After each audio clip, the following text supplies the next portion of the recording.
गणेश्वर षोडश नाम स्तोत्रम् सुमुखश्चैकदन्तश्च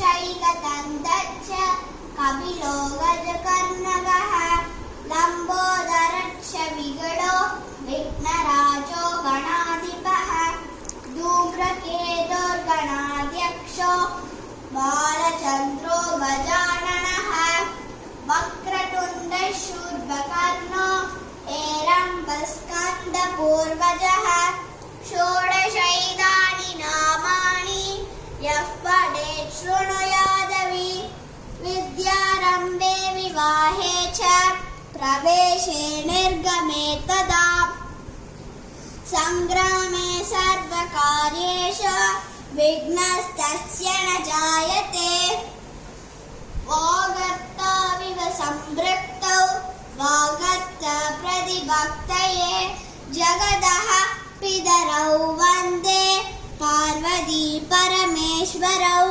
वन्दे पार्वती परमेश्वरौ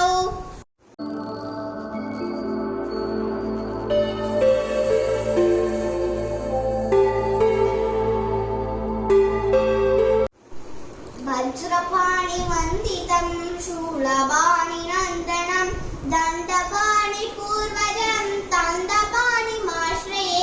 अपापरिवर्षितं वायुपरिवीजितं पशुपतिहास्यकं गणपतिनाट्यकम्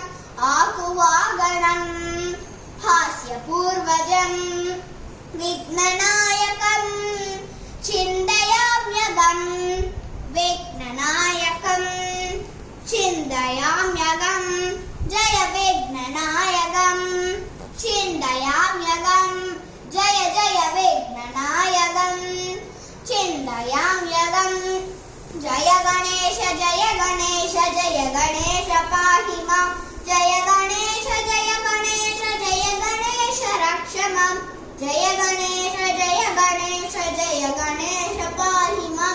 जय गणेश जय गणेश जय गणेश रक्ष मां जय गणेश रक्ष मां जय गणेश रक्ष मां।